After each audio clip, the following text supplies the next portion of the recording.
Assalamualaikum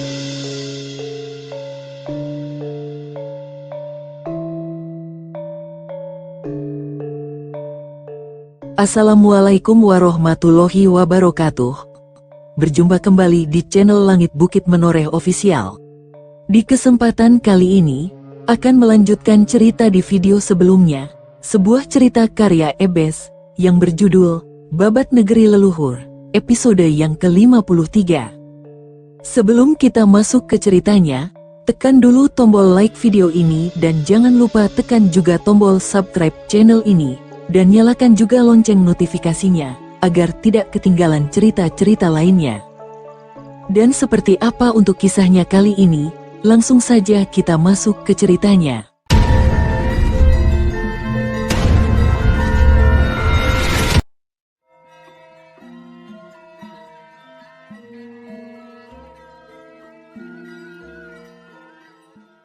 Sorak-sorai para prajurit Daha terdengar memenuhi perkemahan pasukan Daha. Ayu Galuh dari depan tenda peristirahatannya, tersenyum penuh arti melihat para prajurit Daha yang mengeluh-elukan Panji Watu Gunung. Suamiku memang hebat. Malam semakin larut, Panji Watu Gunung segera beristirahat di tenda yang sudah dibangun gumbrek khusus untuknya dan para istri menghabiskan waktu. Pagi menjelang tiba. Mentari pagi mulai muncul di ufuk timur, langit malam yang gelap berangsur cerah, secerah senyum Ayu Galuh yang menemani sang suami menghabiskan malam berdua. Putri Samarawijaya itu membelai lembut bibir sang suami, saat Dewi Srimpi masuk ke dalam tenda. Ehem deheman Dewi Srimpi segera membuyarkan kemesraan Ayu Galuh. Perempuan cantik itu langsung melengos kesal dengan ulah Dewi Srimpi. Apa tidak bisa masuk dengan pemberitahuan lebih dulu? Ayu Galuh mendelik sewot ke arah Dewi Srimpi. Tidak, saat menjalankan tugas keliling kemarin, aku juga tidak pernah memberitahu Kang Bok Pitaloka dan Kang Bok Mayang kalau aku masuk. Mereka tidak protes, jawab Dewi Srimpi acuh tak acuh. Kau, ada apa dengan kalian? Pagi-pagi sudah ribut saja. Potong Panji Watu Gunung yang membuat keributan itu berhenti seketika. Putra Bupati gelang-gelang itu bangun sambil mengucek matanya dan menguap lebar. Tidak ada apa-apa Kang Mas. Ayu Galuh tergagap berbicara, takut kena marah suaminya. Sementara Dewi Srimpi hanya mengulum senyumnya. Usai mencuci muka dan berganti baju, Panji Watu Gunung segera keluar dari dalam tenda peristirahatannya. Panji Watu Gunung memecah pasukannya menjadi dua bagian. Pasukan Daha yang dipimpin Senopati Narapraja dalam jumlah besar bergerak menuju ke istana Kadipaten Lasem, sedang pasukan Garuda Panjalu Utara dan Selatan yang dipimpin oleh Panji Watu Gunung dan Balapati bergerak cepat menuju ke timur ke hutan di timur kota Kadipaten Lasem.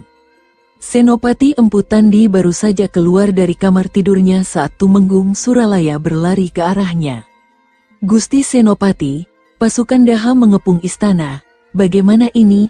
Lapor Tumenggung Suralaya setelah ngos-ngosan mengatur nafasnya. Apa kau bilang? Bukankah mereka sudah mundur ke perbatasan Anjuk Ladang kemarin? Bagaimana bisa mereka berani mengepung istana ini? Empu Tandi kaget bukan main. Itulah yang membuat hamba heran Gusti Senopati. Dan yang aneh tidak ada laporan dari mata-mata kita yang ada di pasukan mereka. Tumenggung Suralaya kebingungan dengan situasi yang sedang terjadi. Ini gawat. Pasukan bantuan dari Istana Kahuripan belum datang. Kalau begini kita hanya bisa bertahan di dalam istana sambil menunggu bantuan datang. Suralaya, ujar Empu Tandi kemudian. Apa mata-mata kita sudah ketahuan oleh mereka Gusti Senopati? Tumenggung Sepuh itu segera menatap wajah Empu Tandi seakan meminta jawaban. Bisa jadi seperti itu Suralaya, segera ajak Kencak untuk memperkuat pertahanan. Jangan sampai gerbang istana dijebol oleh mereka. Cepat, perintah Senopati Empu Tandi. Tumenggung Suralaya segera menghormat dan bergegas mundur dari serambi utama ruang pribadi Adipati Lasem yang sekarang ditempati Senopati Jenggala itu. Dua tumenggung itu langsung menatap pasukan Jenggala untuk bertahan di ketiga pintu gerbang istana Kadipaten Lasem. Sementara itu di luar tembok istana, pasukan Daha terus bergerak untuk menakuti pasukan Jenggala yang masih bertahan di dalam istana. 300 pemanah segera menarik busur panah mereka saat Senopati Narapraja memerintahkan agar melepaskan anak panahnya. Sring sring sring, hujan anak panah melesat cepat menuju ke balik pintu gerbang istana barat yang dijaga ketat oleh ribuan prajurit Jenggala. Crip certe jerepep crip, arg arg og. Mendapat serangan tiba-tiba itu, para prajurit Jenggala yang tidak siap langsung menjadi korban anak panah pasukan Daha. Jerit kesakitan segera terdengar dari mulut mereka. "Persiapkan tameng kalian, cepat!" teriak Tumenggung Suralaya yang menjaga gerbang barat. Para prajurit langsung mengangkat tameng mereka untuk melindungi diri dari hujan anak panah. Namun hujan anak panah yang ditunggu tidak muncul juga. Di gerbang selatan istana, hujan anak panah juga membuat ratusan prajurit Jenggala terluka.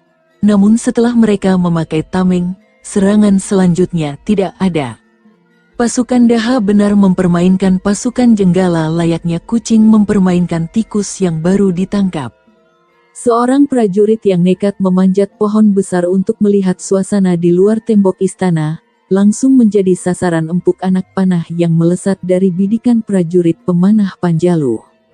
Sring, cerip aug, prajurit itu langsung tewas usai anak panah menembus dadanya, dan dia jatuh kemudian. Suasana di dalam istana Lasem semakin kacau. Sementara itu, Panji Watugunung dan pasukannya langsung bergerak menyebar di tepi hutan. Raja Kwesi segera naik ke atas pohon besar diikuti oleh semua anggota pasukan pemanah. Panji Watugunung kemudian memecah lagi pasukannya menjadi dua bagian. 2.000 prajurit yang memiliki kemampuan bela diri tangguh dan kuat dalam berkuda dipimpin Warigalit dan Balapati, bertugas memancing mereka masuk ke dalam hutan, sementara 2.500 prajurit bersiap menyergap mereka usai pasukan pemanah melakukan tugasnya sebagai pemukul. Dari arah timur, pasukan Jenggala yang dipimpin oleh Tumenggung Dresta dan Demung Jumena bergerak menuju ke arah kota Kadipaten Lasem. Trompet tanduk kerbau berbunyi nyaring 2 kali. Tate, tut, pasukan Jenggala segera menghentikan pergerakannya. Demung Jumena langsung menyambar bendera putih yang dibawa oleh seorang prajurit di belakangnya. Dengan diikuti oleh seorang bekel prajurit, adik Tumenggung Dresta itu menepuk punggung kudanya menuju ke arah pasukan Daha. Balapati dan Warigalit segera menepuk punggung kudanya dan mendekati Demung Jumena dan bekel Warsa yang sudah ada di tengah padang rumput di timur hutan kecil itu. "Mau apa pasukan Jenggala datang ke Lasem? Apa kalian ingin berperang melawan kami?" ujar Balapati sambil tersenyum sinis. "Kami datang atas undangan penguasa Lasem, Empu Tandi," jawab Demung Jumena sambil memandang ke arah pasukan Daha yang menghadang perjalanan mereka. "Empu Tandi bukan penguasa Lasem, kalian salah bila berniat ke sana. Pulang saja ke Jenggala," Balapati menghardik Demung Jumena. "Kami datang sebagai undangan. Pantang mundur sebelum bertemu Empu Tandi," teriak Demung Jumena sambil menyeringai lebar. Dia sudah bisa memperkirakan berapa banyak pasukan Daha yang menghadang pasukan Jenggala. "Kalau kalian ingin tetap ke Lasem, bersiaplah untuk berperang." Balapati segera menarik kekang kudanya dan kembali ke arah pasukannya bersama Warigalit. Demung Jumena juga kembali ke tempat pasukannya berhenti. Bende pasukan Garuda Panjalu segera berbunyi nyaring. Satu tiupan trompet tanduk kerbau langsung membuat pasukan Garuda Panjalu yang dipimpin Warigalit dan Balapati bergerak cepat menuju ke arah pasukan Jenggala. "Serang mereka!" teriak Warigalit keras melecut semangat para prajurit yang menerjang maju. Perang sengit segera pecah. Balapati langsung menebaskan pedangnya ke arah leher prajurit Jenggala yang ada di dekatnya. Teras kepala prajurit Jenggala langsung putus dan menggelinding ke tanah. Warigalit memutar tombak anginnya dan segera menusuk dada seorang prajurit Jenggala yang hendak menebas kakinya. Cerip, arg, tusukan tombak angin yang tajam langsung menembus dada sang prajurit. Dia tewas bersimbah darah. Balapati dan Warigalit terus mengamuk bersama di tengah pertempuran. Demung Jumena yang geram melihat keberingasan dua orang itu langsung memecut kudanya menuju mereka berdua. Melihat pancingannya berhasil, Wari Galit dan Balapati langsung memutar kudanya dan menggebrak kuda mereka menjauh. "Mundur!" teriak Balapati lantang. Pasukan Garuda Panjalu langsung mengikuti langkah pemimpin mereka untuk mundur. Melihat itu, Demung Jumena yang terlanjur marah langsung memacu kudanya melesat cepat mengejar Balapati dan Wari Galit. "Kejar mereka, jangan sampai lolos!" teriak Demung Jumena pada pasukan Jenggala. Melihat adiknya memacu kudanya mengejar lawan, Tumenggung Dresta mengikuti langkah sang adik memburu pasukan Garuda Panjalu. Ribuan prajurit Jenggala langsung memacu kuda mereka mengejar pasukan Garuda Panjalu yang masuk ke dalam hutan. Saat prajurit paling belakang melewati batas tembakan panah, tiba-tiba sring-sring-sring, hujan anak panah menyerang pasukan Jenggala. "Celaka, pakai tameng kalian semua, cepat!" teriak keras Tumenggung Dresta melihat hujan anak panah melesat ke arah pasukannya. "Arg, arg, oh!" Prajurit yang cepat menarik tamengnya bisa berlindung dari hujan anak panah itu. Tapi yang gugup dan terlambat langsung menjadi sasaran empuk anak panah pasukan Rajekwesi. Jerit memilukan hati akibat hujan anak panah terdengar dari pasukan Jenggala. Hujan anak panah terulang lagi. Meski korban tewas tidak sebanyak serangan awal tadi, namun tetap saja korban tewas terus berjatuhan. Tumenggung Dresta mengibaskan tangannya saat anak panah melesat ke arahnya. Wush, trak, anak panah langsung hancur berkeping-keping saat angin dingin tenaga dalam tingkat tinggi menghalau. Pasukan Jenggala sudah kehilangan sepertiga jumlah pasukannya. Nafsu membunuh Demung Jumena semakin tinggi untuk membantai pasukan Garuda Panjalu yang semakin masuk ke dalam hutan. Tiba-tiba pasukan Garuda Panjalu berhenti dan berbalik arah saat bende berbunyi nyaring 2 kali. Demung Jumena yang merasa memiliki harapan menang, berteriak keras sambil memacu kudanya. "Bagus kalian tidak lari lagi, akan kukirim kalian semua ke neraka." Balapati langsung menyeringai lebar sambil mengacungkan pedangnya ke arah Demung Jumena. Ribuan prajurit Panji Watu Gunung segera melompat dari balik rimbun pepohonan yang rindang begitu bende berbunyi nyaring 2 kali. Tumenggung Dresta langsung pucat seketika. "Jumena, kita dikepung!" teriakan keras Tumenggung Dresta membuat Demung Jumena segera menarik tali kekang kudanya. Dia melihat di sekitar tempat mereka berhenti, ribuan prajurit Panjalu muncul dengan senjata masing-masing. Pucat pasi wajah Demung Jumena seketika. "Bagaimana ini, Kakang?" ucap Demung Jumena dengan suara bergetar. Kita adalah kesatria Jumena. Lebih baik mati di tangan musuh daripada kita menjadi tawanan," ucap Tumenggung Dresta sambil menghela nafas panjang. Perwira tinggi prajurit Jenggala itu langsung mencabut pedangnya dan melesat cepat menuju ke arah Panji Watu Gunung yang sedang berjalan mendekat. "Habisi mereka semua!" teriak Tumenggung Dresta sambil mengayunkan pedangnya mengincar leher Panji Watu Gunung. Panji Watu Gunung segera mundur setengah langkah menghindari sabetan pedang dari Tumenggung Dresta.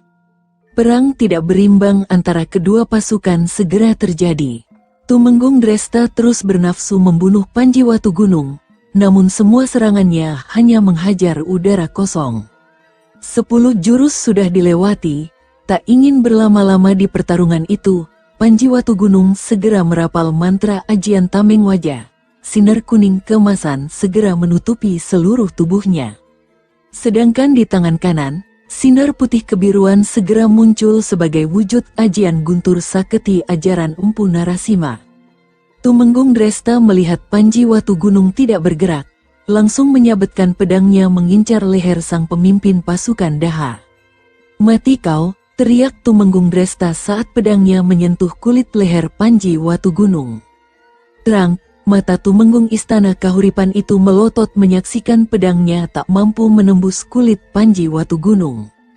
Tangan kanan Watu Gunung yang sudah berubah warna menjadi putih kebiruan langsung menghajar dada kiri Tumenggung Dresta.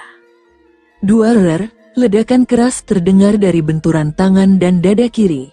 Tubuh Tumenggung Dresta langsung terpental ke belakang dan menyusruk tanah dengan keras. Dada Tumenggung Dresta bolong tembus punggung. Dia tewas seketika. Melihat kakaknya tewas, Demung Jumena yang sedang menghadapi Balapati marah besar. Serangannya menjadi kacau. Saat sedikit lengah, sabetan pedang Balapati langsung merobek perut Demung Jumena. Srit Arreggegh. Demung Jumena terhuyung mundur sambil memegangi perutnya yang sobek. Balapati tidak berhenti sampai di situ, langsung melesat cepat dan menebas leher Demung Jumena. Crash, kepala Demung Jumena langsung terpenggal dan jatuh ke tanah. Dia tewas bersimbah darah. Bersamaan dengan tewasnya dua pemimpin pasukan Jenggala itu, para prajurit Daha juga sudah menyelesaikan tugas mereka. Pasukan Daha kehilangan 1.000 prajurit, sedangkan 5.000 prajurit Jenggala tewas. Siasat Panji Watugunung berhasil membuat pasukan Garuda Panjalu kehilangan sedikit anggota mereka. Para prajurit Daha segera menguburkan mayat-mayat prajurit Daha. Sedangkan untuk mayat-mayat pasukan Jenggala mereka menumpuk jadi beberapa tempat dan membakarnya. Panji Watugunung menatap kobaran api yang membakar mayat-mayat pasukan Jenggala. "Ada apa, Kakang?" tanya Ratna Pitaloka sambil mendekati suaminya itu. "Hanya melihat bantuan dari Kahuripan yang tak pernah sampai ke Lasem," ujar Panji Watugunung sambil tersenyum tipis dan segera melompat ke atas kudanya. "Ayo kita rebut kembali Lasem, Gusti Senopati. Apa sebaiknya kita mendobrak gerbang istana Kadipaten Lasem ini? Sepertinya Gusti Pangeran Panji Watugunung akan lama datang ke sini," ujar Tumenggung Wasikerta yang tidak sabar ingin segera menyerbu. "Jangan bodoh, kau ingat perintah Gusti Pangeran Panji agar tidak menyerang masuk. Apa kau belum kapok dengan serangan kemarin?" Senopati Narapraja mendelik tajam ke arah Tumenggung Lasem itu. "Aku tahu kamu ingin sekali membalas dendam kematian Adipati Waisudana. Tapi perang tidak hanya mengandalkan keberanian saja, Wasikerta. Otak juga harus berpikir jernih, karena perang tidak hanya melibatkan dirimu sendiri, tapi juga para prajurit," imbuh sang Senopati Daha. Tumenggung Lasem itu langsung tertunduk mendengar ucapan Senopati Narapraja. Dia memang sangat ingin membalas kematian Waisudana, Adipati Lasem yang telah berjasa mengangkat derajatnya dari seorang sudra menjadi ksatria. Waisudana bahkan mengangkat adiknya, Pujiwati, menjadi selir sang adipati. Karena itu, Tumenggung Wasikerta sangat benci pada prajurit Jenggala yang sudah menghancurkan keluarganya. Di dalam tembok istana, Empu Tandi sang pemimpin pasukan Jenggala harap-harap cemas menunggu kedatangan bala bantuan dari Kahuripan. Dia menatap ke arah Tumenggung Kencak dan Tumenggung Suralaya yang terlihat seperti kebingungan. Tumenggung Sepuh seperti Kencak dan Suralaya adalah prajurit Kahuripan pada masa Airlangga. Mereka rekan seperjuangan di medan tempur saat Airlangga menaklukkan wilayah Medang yang sudah memerdekakan diri. Bisa dibilang mereka adalah para pahlawan pada masa itu. "Durpa, bagaimana keadaan di gerbang Istana Selatan?" tanya Tumenggung Kencak pada Demung Durpa yang baru saja dari gerbang Istana Selatan. Pasukan Daha berusaha menjebol gerbang Istana Selatan Gusti Tumenggung. Tapi anehnya mereka melakukan hanya sebentar kemudian berhenti. Demung Durpa menghormat pada Tumenggung Sepuh itu. Ada yang aneh. Sepertinya mereka sedang mengulur waktu. Jangan-jangan celaka, Gusti Senopati, Gusti Senopati. Tumenggung Kencak segera menyadari sesuatu dan bergegas menuju ke arah Senopati Empu Tandi. "Ada apa, Kencak? Kenapa raut mukamu pucat seperti abis melihat hantu?" Empu Tandi menatap wajah sepuh Tumenggung Kencak. Pasukan Daha ternyata hanya mengulur waktu saja. Melihat serangan di gerbang Istana Barat dan Selatan, terlihat mereka tidak serius menyerang kita. Kemungkinan, sebagian besar pasukan mereka sedang menghadang bantuan pasukan dari Kahuripan. Gusti Senopati, Tumenggung Kencak yang telah berpengalaman puluhan tahun dalam perang menguraikan pendapatnya. Senopati Jenggala, Empu Tandi langsung mengerutkan keningnya. Ucapan Tumenggung Kencak ada benarnya. Tapi untuk keluar dari tembok istana, dan menyerang mereka itu sangat beresiko tinggi. Kalau hanya menunggu, mereka masih bisa bertahan hidup selama persediaan bahan makanan di lumbung istana masih ada. Kebimbangan menyelimuti hati Senopati Empu Tandi. Bagaimana Gusti Senopati? Apa kita bertahan di dalam istana, atau kita bergerak keluar? Tanya Tumenggung Kencak kemudian. Tumenggung Suralaya yang baru dari gerbang timur istana, segera duduk bersila di samping Tumenggung Kencak. Empu Tandi menghela nafas panjang sebelum berkata lantang. Kita bukan pengecut, lebih baik mati di medan perang, daripada hidup tapi bersembunyi layaknya tikus. Kencak, pasukan kita bagi 3. Sepertiga aku pimpin keluar dari gerbang barat, sepertiga kau pimpin lewat gerbang selatan, dan sepertiga dipimpin Suralaya keluar dari gerbang timur. Kita bertemu di gerbang selatan, sendiko dawuh Gusti Senopati. 2 Tumenggung Jenggala itu segera menyembah kepada Senopati Empu Tandi dan mundur ke arah tempat yang diperintahkan. Senopati Empu Tandi membawa 6.000 prajurit ditemani Demung Jurumeya dan Bekel Kasya bergerak ke gerbang barat. Tumenggung Kencak dibantu Demung Durpa dan Bekel Marati bergerak menuju ke gerbang selatan dengan 4.000 prajurit Jenggala, sementara Tumenggung Suralaya dan Demung Wirya serta Bekel Buristirta bergerak menuju ke gerbang timur diikuti 4.000 prajurit Jenggala. Di luar gerbang barat yang merupakan titik terlemah dari tembok istana Kadipaten Lasem, berkumpul Senopati Muda Narapraja, Tumenggung Wasikerta dan Demung Sukendro dari bumi Sambara dengan 5.000 prajurit Daha. Di luar gerbang selatan, Senopati Muda Maitreya, Tumenggung Lokananta dan Demung Nayaka dari Lewa bersiap dengan 4.000 prajurit. Sedangkan di luar gerbang timur, pasukan Daha yang dipimpin Tumenggung Ringkasamba, Demung Pranala yang merupakan pengganti Tumenggung Ranji yang berkhianat, dan Bekel Boja dari Lasem menanti dengan kekuatan 3.000 prajurit.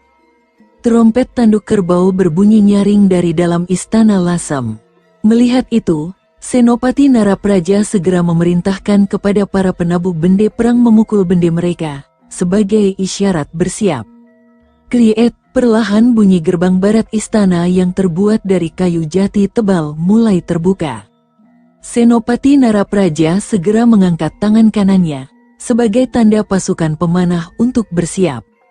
Begitu pintu gerbang terbuka lebar, ratusan prajurit Jenggala berlari cepat menuju ke arah pasukan Daha sambil memegang tameng perlindungan. Tangan Senopati Narapraja segera berayun, ratusan anak panah melesat cepat menuju ke arah pasukan Jenggala yang merangsek maju. Sring sring sring, cerep cerip, arg. Meski terlindung tameng, namun beberapa anak panah masih mampu membunuh puluhan. Prajurit Jenggala, perang berkobar begitu mengerikan di gerbang barat. Di gerbang selatan, begitu pintu gerbang terbuka, Senopati Muda Maitreya tidak membuang waktu untuk menyongsong pasukan Jenggala yang dipimpin oleh Tumenggung Sepuh Kencak. Senopati muda itu langsung melompat tinggi ke udara dan turun sambil menjejak kepala prajurit Jenggala yang sial. Des sang prajurit langsung roboh tak bernyawa karena lehernya patah. Senopati Maitreya mengamuk dengan pedangnya. Setiap prajurit Jenggala yang mendekatinya pasti tewas terkena sabetan pedangnya. Tumenggung Kencak yang geram melihat banyaknya prajurit Jenggala yang tewas di tangan Maitreya, langsung melompat ke udara dan mendarat di depan Senopati Muda Daha itu. Rupanya hanya bocah kemarin sore yang memimpin pasukan Daha. Pulang saja ke ibumu, minta susu dan tidurlah, bocah, teriak Tumenggung Kencak yang sedang kesal. Mata Senopati Muda Maitreya langsung mendelik tajam ke arah Tumenggung Kencak. Tua bangka bau tanah, mulutmu tajam sekali, sudah mau mampus masih banyak tingkah. Maju ke sini kau, biar bocah cilik ini menghajar muka peyotmu itu, jawab Senopati Muda Maitreya tersenyum sinis sambil memutar-mutar pedangnya. Dasar bocah kurang ajar, akan kuberi kau pelajaran. Tumenggung Kencak langsung mencabut pedang dari pinggangnya usai berteriak lantang. Perwira sepuh itu segera melesat ke arah Senopati Muda Maitreya sambil mengayunkan pedangnya mengincar leher sang Senopati Daha. Tring, percikan bunga api kecil disertai angin dingin tenaga dalam bercampur bunyi nyaring benturan dua senjata beradu segera terdengar. Para prajurit yang bertarung memilih menjauh dari arena pertarungan mereka agar tidak menjadi korban sia-sia. Pertarungan dua pasukan penguasa Pulau Jawa itu begitu sengit. Kedua orang perwira tinggi beda usia itu berlangsung menegangkan. Keduanya sama-sama bernafsu untuk membunuh lawannya. Tumenggung Kencak meski menang dalam pengalaman tapi kalah di tingkat tenaga dalam. Maitreya, murid Resi Kunjarakarna dari Padepokan Lembah Wilis, begitu pintar bermain pedang. Setiap serangan Maitreya begitu lincah dan cepat. Tumenggung sepuh itu mulai keteteran meladeni permainan pedang sang Senopati Daha. Srip Aug, Maitreya segera melompat mundur satu tombak usai pedangnya bisa merobek baju dan kulit punggung Tumenggung Kencak. Perwira tinggi istana Kahuripan itu murka, dia mundur selangkah ke belakang, menyarungkan kembali pedangnya dan memasang kuda-kuda. Dia siap menyabung nyawa dengan Senopati Muda Maitreya. Tangan pria sepuh itu segera menangkup di depan dada. Mulutnya komat kamit merapal mantra ajian hasta geni andalannya. Segera sinar merah menyala melingkupi kedua tangan Tumenggung Kencak. Melihat bahaya, Senopati Muda Maitreya langsung berkomat kamit merapal ajian panca buana ajaran Resi Kunjungan. Dua jari kiri Maitreya langsung mengusap mata pedangnya, yang seketika berubah bersinar biru langit.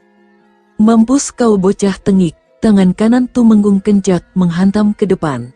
Sinar merah seperti api melesat cepat menuju ke arah Senopati Muda Daha itu disertai angin panas yang menderu. Wut, Senopati Muda Maitreya langsung memutar pedangnya dan menebas sinar merah itu dengan pedangnya. Krang blam, pedang Senopati Muda Maitreya mampu memotong sinar merah itu, yang mengakibatkan sinar merah itu menghantam tanah dan menciptakan sebuah lubang karena ledakan. Tumenggung sepuh makin marah melihat ajian andalannya mudah dipatahkan oleh Senopati Muda itu.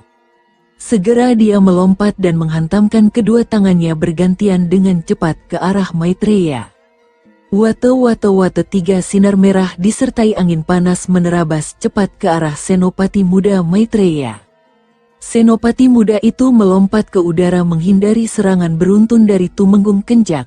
Setelah berhasil menghindar, dengan cepat Senopati Muda Maitreya melesat ke arah Tumenggung Kencak sambil menyabetkan pedangnya ke arah dada. Sri Tumenggung sepuh itu segera menghantamkan tangan kanannya ke arah pedang. Blam, ledakan keras terdengar dari benturan dua tenaga dalam tingkat tinggi mereka. Dua perwira tinggi prajurit itu terlempar dua tombak ke belakang. Dada Maitreya terasa sakit dan sesak, sementara Tumenggung Kencak muntah darah dengan tangan kanan hancur. Senopati Muda Maitreya mencibir ke arah Tumenggung Kencak. Ternyata umur bukan ukuran kemampuan kanuragan. Kau bukan lawanku, Tumenggung tua. Dihina seperti itu, membuat Tumenggung Kencak malu. Sebagai tokoh tua perwira prajurit Jenggala, pantang dia dipermalukan. Dengan lantang dia berteriak. Bocah tengik, cepat bunuh aku, kau masih belum pantas untuk mati di tangan pedangku, ujar Senopati Muda Maitreya sambil menyarungkan kembali pedangnya. Merasakan pahitnya kekalahan, dan tak ingin berlama-lama menderita sakit akibat luka dalam, Tumenggung Kencak langsung meraba pinggang dengan tangan kiri dan mencabut kerisnya. Cerip Tumenggung sepuh itu mendelik sesaat sebelum akhirnya tewas setelah kerisnya menembus perutnya sendiri. Dia bunuh diri. Pertarungan sengit terus terjadi. Di gerbang timur, pertarungan sengit langsung meletus saat pintu gerbang istana Kadipaten Lasem itu terbuka. Tumenggung Ringkasamba meladeni serangan Tumenggung Suralaya dengan cepat. Keduanya sama-sama berimbang dalam ilmu keprajuritan maupun kanuragan. Dari arah timur muncul ribuan prajurit berkuda pasukan Garuda Panjalu yang dipimpin Panji Watugunung dan Balapati. Serang! Mendengar suara dari Panji Watugunung, pasukan Garuda Panjalu segera merangsek ke pertempuran sengit di gerbang timur istana. Balapati, pimpin orangmu menuju gerbang selatan. Cepat, teriak Panji Watu Gunung yang segera balas anggukan kepala dari Balapati. Pria muda itu segera menggebrak kudanya bergerak cepat menuju ke gerbang selatan. Paman Saketi, pimpin orang kita di sini. Aku dan ketiga istriku akan ke gerbang barat, titah Panji Watu Gunung segera. Ki Saketi segera mengangguk tanda mengerti dan melompat turun dari kudanya. Wakil pimpinan pasukan Garuda Panjalu Selatan itu langsung mengamuk. Panji Watu Gunung dan ketiga selirnya segera melompat ke atas tembok istana Kadipaten Lasem dan melesat cepat menuju ke arah gerbang barat. Perang sengit segera terjadi. Dengan bantuan pasukan Garuda Panjalu, pasukan Daha dengan cepat mampu mendesak pasukan Jenggala di bawah pimpinan Tumenggung Suralaya. Jarasandha langsung menyambar leher seorang prajurit Jenggala yang ada di dekatnya. Dengan keris kiai kelotoknya dia mencoblos leher sang prajurit. Cerip. Ark, sang prajurit Jenggala itu langsung tewas dengan mata melotot menahan sakit. Jarasandha terus mengamuk, bajunya semakin merah oleh darah musuhnya. Ludaka terus melempar senjata rahasianya ke arah prajurit Jenggala sambil menyabetkan pedang pendeknya. Sring sring sring, cerip cerip cerip. Arg, tiga prajurit Jenggala langsung roboh tak bernyawa saat senjata rahasia Ludaka menancap pada batang leher mereka. Jerit memilukan hati terdengar dari mereka. Landung melompat tinggi ke udara dan dengan cepat menjejak kepala seorang prajurit Jenggala. Kreyek, suara leher patah dibarengi tubuh roboh ke tanah segera terdengar. Seorang prajurit Jenggala ingin membokong Landung yang baru turun menjejak tanah. Namun Rajekwesi yang sedang berada di dekatnya langsung menarik busur panahnya dan sing, cerip, sang prajurit pembokong langsung terpental saat anak panah Rajekwesi tepat menghajar dada kirinya. Dia tewas seketika. Landung yang tahu dibantu langsung mengacungkan jempolnya. Rajekwesi hanya tersenyum tipis. Gumbrek yang paling belakang langsung turun dari kudanya dan menggebuk punggung seorang prajurit Jenggala yang hendak mengeroyok Weleng. Pentung saktinya berkelebat cepat. Buk-wauh, si prajurit langsung tewas dengan tulang punggung remuk. Mau membokong anak buahku, kau lawan dulu aku. Gumbrek meludah ke arah prajurit Jenggala yang tewas itu. Gumbrek terus mengayunkan pentungannya. Beberapa orang prajurit Jenggala sudah menjadi bulan-bulanan pentung sakti milik Gumbrek. Seorang prajurit Jenggala berwajah tompel langsung mengayunkan pedangnya ke arah leher Gumbrek. Pria Tambun itu sedikit menunduk menghindari sabetan pedang. Dengan segenap tenaganya, tangan kirinya menghajar perut prajurit Jenggala itu. Des, jeritan keras terdengar dari mulut sang prajurit. Rasa sakit akibat pukulan Gumbrek membuatnya sulit bernafas. Dia terhuyung-huyung. Gumbrek dengan cepat segera menghantam kepala sang prajurit dengan pentungannya. Brak, kepala sang prajurit Jenggala berwajah tompel itu langsung pecah. Dia tewas bersimbah darah. Melihat itu Gumbrek makin bersemangat. Dia terus merangsek maju bagai kerbau gila. Marakeh dan Rakai Sanga tak mau kalah. Dengan gaya bertarung berpasangan, mereka dengan cepat sudah membantai beberapa prajurit Jenggala yang mencoba mengeroyok mereka. Tumenggung Suralaya yang baru menebas leher seorang prajurit Daha sangat geram melihat pasukannya dibantai pasukan Garuda Panjalu. Tumenggung sepuh itu langsung melesat ke arah Ki Saketi sambil menebas leher seorang prajurit Daha yang menghalangi jalannya.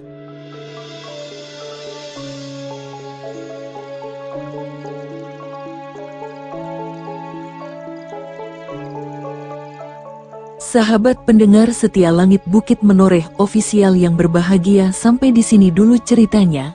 Bagaimana kelanjutan kisahnya? Nantikan kelanjutan cerita ini di video berikutnya. Agar tidak ketinggalan kelanjutan cerita ini, klik tombol subscribe channel ini dan nyalakan juga lonceng notifikasinya. Wassalamualaikum warahmatullahi wabarakatuh.